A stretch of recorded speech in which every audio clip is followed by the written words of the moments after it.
from Fast Company, the office as we know it is over, and that's a good thing.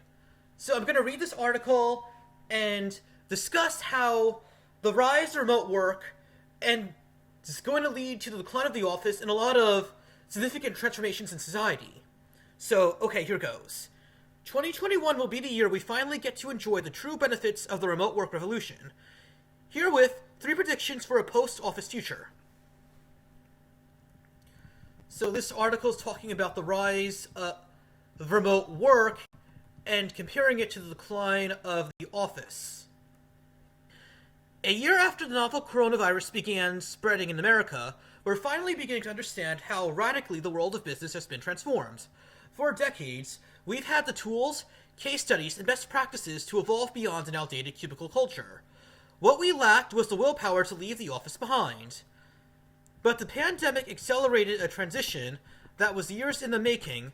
As lockdowns went into effect,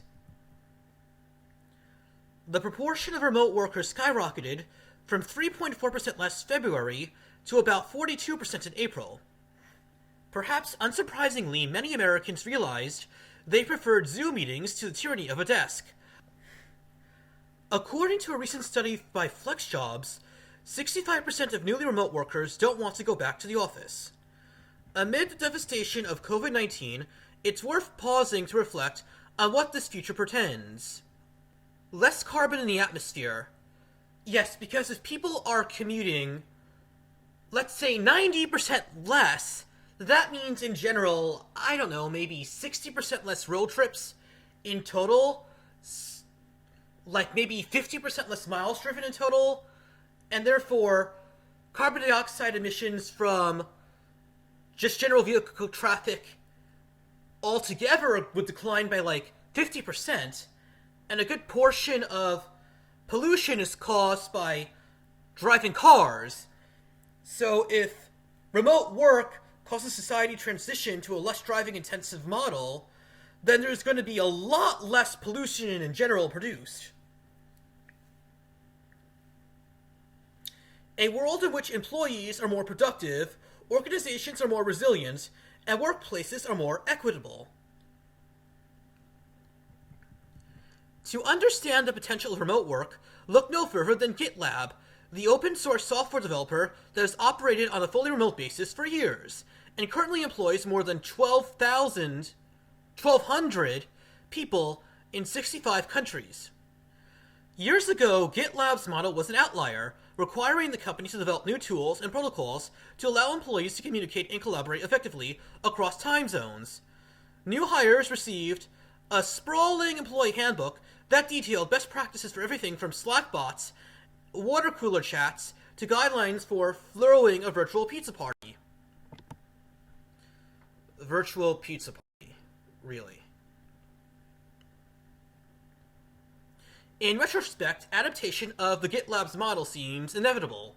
This was going to happen, but a lot of companies weren't going to do it willingly, says Darren Murphy, the head of remote for GitLab. The most dangerous words in business are, "We've always done it this way." The San Francisco-based company has been helping spread the gospel, advising companies like Twitter, T-Mobile, and Sanofi on how to maximize remote work, but it's also experimenting with how far the concept can go. Herewith, 3 predictions for the post-office future. Workplaces will become more equitable. Prior to the pandemic, employees who wanted to work remotely could expect to wrestle with significant trade-offs, assuming their employers gave them permission at all. These employees likely wouldn't be given the necessary tools and resources to work effectively for one. Even if their office used collaborative software, their superiors probably lack much experience managing remote stuff. Recognition and career advancement opportunities might have been hard to come by. But when a whole company or planet transitions to remote work simultaneously, it puts everyone on an even playing field in more ways than one.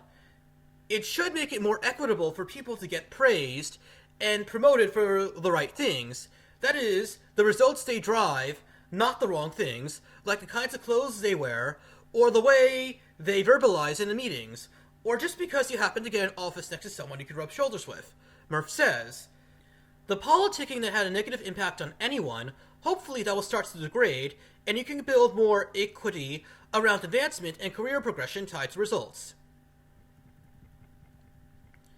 Cities and towns will become more livable. It's not just interpersonal hierarchies that remote work might disrupt. Since the dawn of the industrial age, employment has been tied to physical location, with migration driven by job opportunities. When cities experienced a boom, they often became unaffordable because of very, very bad zoning laws and restrictive building policies, but that's an irrelevant issue to this topic that I'm talking about in a second. Hiding economic divides. When small towns fail to provide opportunities, they're liable to decline.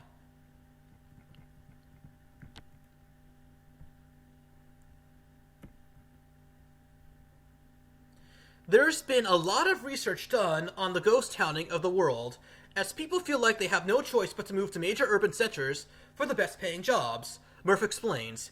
It hurts on two levels. The place that raised them is losing their tax dollars, and a place that receives them, there's never really that connection. That may care about the place, but they're not invested in it.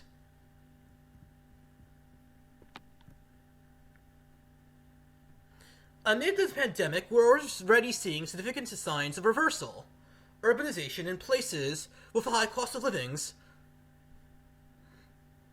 like Silicon Valley. At the same time, smaller cities and towns have begun offering incentives to attract newly remote workers. Cheap outdoorsy destinations, like Colorado's Pagosa Springs, have become unlikely boomtowns in these COVID times.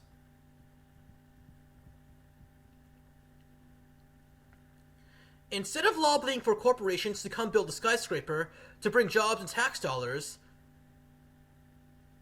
a much more sustainable approach is let's build the most livable town we can and people will bring their own jobs. At the same time, these major cities are straining to handle the populations that they have. It will benefit them if some people who don't really want to be there move to places that are more aligned with those who are. And people who have been displaced can afford to live there.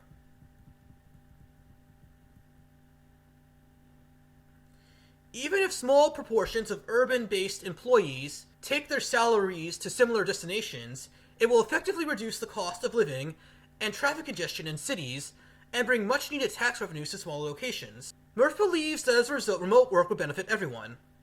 3. Companies will become more resilient and productive. Employers that get this right have the opportunity to enjoy benefits that go well beyond savings on real estate costs.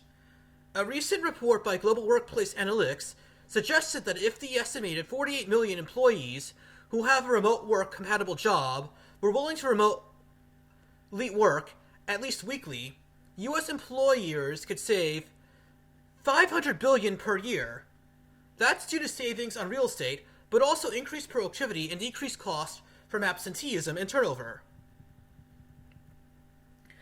By decoupling work from a single location, organizations become better insulated from regional challenges such as natural disasters, outbreaks, or infrastructure outages. At the same time, studies suggest that employees who are able to choose where they live and work are more engaged, productive, and loyal to their employer. According to the FlexJob study, 95% of remote workers have been equally or more productive overall since leaving the office. 73% say remote work has improved the work-life balance, and 81% would be more loyal to their employer if they were offered flexible work options moving forward.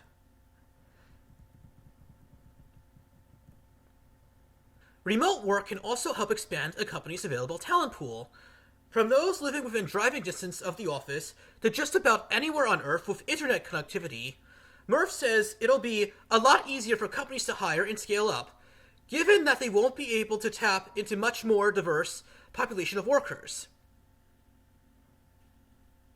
In order to enjoy these benefits, organizations need to shed their office mentality and truly replace a remote-first culture. That means not just allowing workers to continue operating remotely, but also providing them with the resources, policies, and training that will allow them to thrive in this new work environment. For many, transitioning to remote work is really challenging because they don't really choose to do it. and in large part, their company wasn't ready for it. Now people are getting better at it, so my hope is that it becomes much more second nature in the years ahead. Well, that's it for the article. It's basically talking about how the transition to remote work will affect companies and how it might provide them opportunities in the future given the new paradigm. Okay,